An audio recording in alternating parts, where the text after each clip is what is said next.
Hi, my name is Dana overall-mcclellan, and I'm one of the nursing students with McKendree University, and this is my shared presentation for Nursing 472.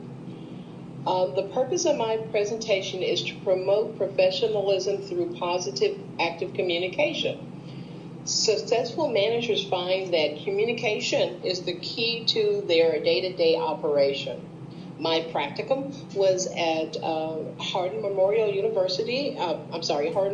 Hospital in Elizabethtown, Kentucky, and I shadowed one of the acute dialysis managers. My presentation is on communication, and the rationale behind the presentation was due to several of the nurses that I work with in the acute program were leaving their assignments uncovered and abandoning their runs, their patients. And by doing so, that was causing harm to our patients, and it was causing the company not to fulfill their contractual obligations. So I discussed with our manager, and I decided to do a presentation on communication at one of our staffing meetings, and because the problem had become so large, the manager decided that she would rather talk to the individuals separately to get her point across. And so because we were in a hiring program and there are a lot of new hire classes, I was able to present my presentation to a new hire class.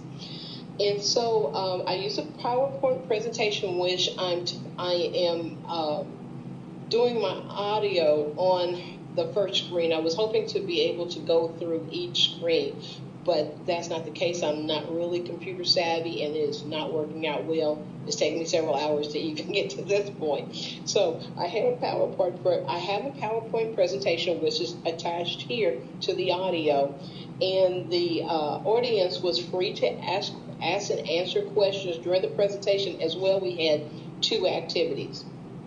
I had learning objectives, and the learning objectives were effective communication and why it's necessary, and also to be comfortable communicating with your staff members. I defined communication. I also defined sentinel events, and we noted that sentinel events miscommunication is attributed to 60% of all sentinel events. We also discussed the 4 keys to effective communication, and as well, we expounded upon that even further.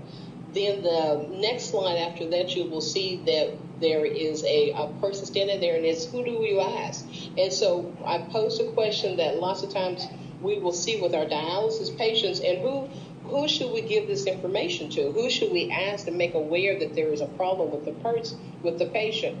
Then the next slide, you will see we did a telephone game, and the telephone game was a telephone order that we received in from a doctor, and each nurse or our patient care tech was going to whisper in the ear of the next person, and we were just going to follow that through the room, with the last person actually being your chart. And it was really interesting. It took them 10 minutes to do. It was only 6 people in the audience, and it was hilarious. It really was. It was a lot of fun.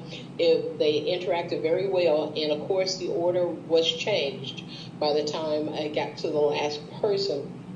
And we discussed, going ahead and making that notation and different things like that. So it was really interesting. We discussed barriers to communication, and I encouraged the audience not to be afraid to address their concerns and to be aware of communication breakdown. We also had a slide that I can't hear you slide, which I explained that you're working with people from different generations. So where one person doesn't mind getting a text and would much rather you not communicate with them verbally, just text me, I'm fine with that. The next person working right beside them may be an individual that wants you to come over and have that interaction with, and you need to know what's the best way to interact with your staff. We discussed that.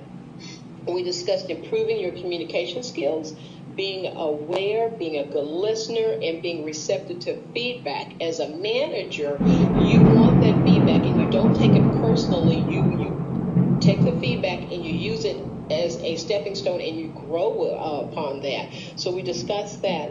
And then I went back to our learning objectives and and I asked the audience if they felt comfortable now being able to communicate positively, to be brief and get to the point and be a good listener. We discussed all that. I thanked the audience, and then I had an opportunity to have them evaluate me. There were 3 questions, and the questions, the scale that they used to answer the questions was from a 1 to a 5, with 1 being strongly disagree and 5 being strongly agree. And I got 3 15s. There were 6 people in the audience. I got 3 15s, a 14, and a 12, and an 11. And the audience consisted of new hires, which were nurses and patient care techs, and they would be either working in a clinic or in the hospital setting. So the 3 pertinent issues that I used from the textbook and from my articles that I researched was effective communication, finding the best way to communicate with the individual that you're interacting with, and how to be an active listener. And to summarize the whole thing, I expressed the necessity to be an active listener, to be brief, and get to the point, and be polite. It was a learning experience. It was an interesting experience. I prepared for the presentation. It was really interesting. I found information in the articles that I can use and grow as a nurse and grow as a manager. So that was really informative. But the presentation itself was terrifying. Sitting in a classroom and standing up and presenting is so totally different than presenting with people that you don't have a connection to. And so to me, it was terrifying. What I would have done to make it better would have been practice more on my presentation. What worked well for the class as a whole for taking this class online was the fact that I could reach out to Mrs. Bull by email or telephone, and she would respond immediately. So it was pretty much like sitting in a class. My experience in Nursing 472 allowed me to think more as a manager and not just as a selfish nurse like I do sometimes. And because like I said, when we clock out, we leave patients, and then you've got another nurse who's has another 12 hours, another extended day trying to fulfill our orders. And so it's helped me to look at the big picture and not just my day. So that's what I learned from Nursing 472 this summer. Thank you guys for listening to my shared presentation. I appreciate it. Thank you all so very much, and you all have a good summer. Thank you.